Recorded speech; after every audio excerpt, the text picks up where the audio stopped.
Namanya Pak Darto, seorang lelaki tua berusia 78 tahun dengan tubuh penuh tato, bekas masa lalu keras yang ia lalui. Sebagai buruh pelabuhan dan mantan preman pasar di tahun 70-an, masa mudanya kelam dan penuh luka. Tapi ada satu hal yang tak pernah luntur darinya, hatinya yang hangat dan semangat hidupnya yang luar biasa. Di sisi lain ada Lestari, gadis berusia 26 tahun. Seorang pramugari maskapai ternama. Hidupnya serba disiplin dan glamor, penuh aturan dan sorotan publik. Tapi di balik senyumnya yang selalu tampak sempurna, ia menyimpan luka dari hubungan percintaan yang gagal dan dunia yang terasa kosong. Kisah mereka dimulai secara tak terduga di ruang tunggu bandara. Saat Lestari melihat Pak Darto duduk sendirian, kebingungan karena salah terminal. Dengan penuh rasa iba dan ketulusan, ia menghampiri dan menawarkan bantuan.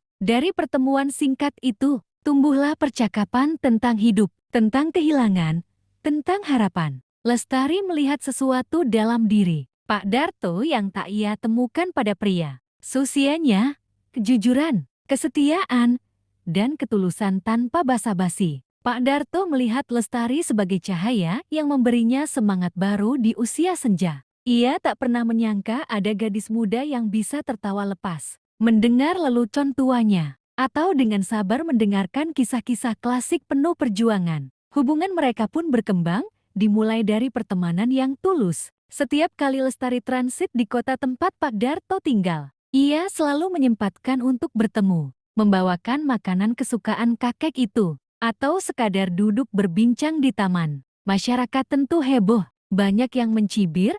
Bahkan keluarga Lestari menolak mentah-mentah hubungan itu. Tapi cinta tak pernah minta izin. Saat dunia memandang mereka aneh, mereka justru saling menguatkan. Puncaknya, ketika Pak Darto sakit keras dan dirawat di rumah sakit, Lestari mengambil cuti panjang demi merawatnya. Di sanalah ia menyadari bahwa kasih sayang sejati bukan tentang usia atau status, tapi tentang kehadiran dan pengorbanan. Beberapa bulan kemudian, mereka memutuskan untuk menikah secara sederhana. Bukan pernikahan mewah, tapi penuh makna. Di altar kecil desa, dengan tamu seadanya. Lestari mengenakan kebaya putih dan Pak Darto berdiri gagah dengan tongkatnya. Mereka mengikat janji di hadapan Tuhan dan dunia. Kini, kisah cinta mereka jadi inspirasi. Video pernikahan mereka viral, dan netizen menyebut mereka sebagai pasangan tak terduga paling manis di dunia nyata. Cinta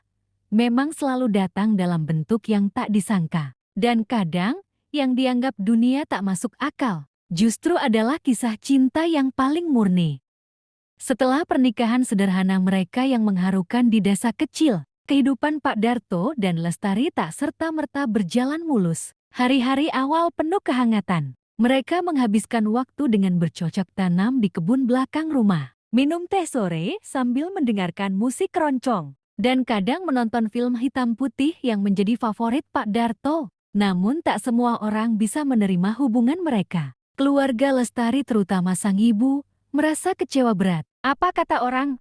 "Tar, kau pramugari cantik, muda, penuh masa depan. Kenapa memilih lelaki tua penuh tato itu?" Begitu kalimat yang berkali-kali diucapkan ibunya di telepon. Hingga Lestari hanya bisa menangis diam-diam. Di dunia maya, setelah video pernikahan mereka viral, komentar pedas juga mulai bermunculan. Ada yang menyebut Lestari panjat sosial. Ada pula yang menuduh Pak Darto hanya mencari perawat di usia senja. Meskipun banyak yang mendukung dan terinspirasi, komentar negatif itu perlahan-lahan mulai menggerus kepercayaan diri Lestari. Pak Darto menyadarinya. Di suatu malam, di beranda rumah, Pak Darto memeluk Lestari dari belakang dan berbisik, "Kalau kamu lelah karena dunia, biar aku yang jadi tempat pulangmu. Mereka tak kenal kita, jadi biarkan saja bicara." Kata-kata itu menjadi obat, bukan karena indah, tapi karena tulus. Dan Lestari tahu, hatinya sudah memilih. Bukan karena usia atau logika, tapi karena cinta yang membuatnya merasa aman,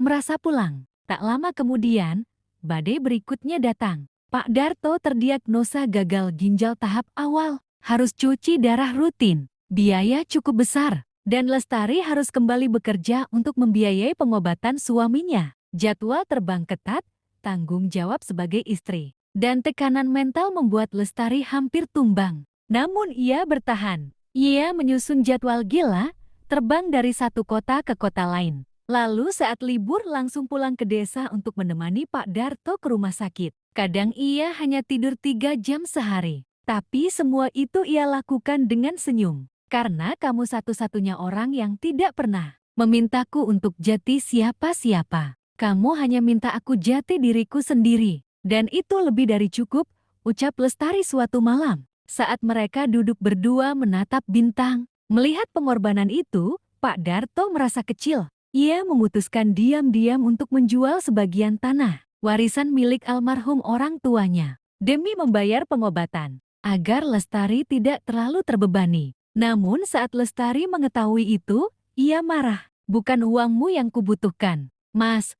Aku hanya ingin kamu sehat dan tetap di sisiku. Jangan pernah merasa tak cukup untukku, karena yang membuatku jatuh cinta adalah kamu yang dulu tak punya apa-apa tapi selalu memberi semuanya. Tangisan mereka pecah malam itu. Tapi dari air mata itu tumbuh kekuatan baru. Lestari kemudian membuat video dokumentasi perjalanan cinta mereka. Dari awal bertemu hingga perjuangan menghadapi penyakit. Tak disangka, video itu kembali viral. Kali ini bukan dengan cemoohan, melainkan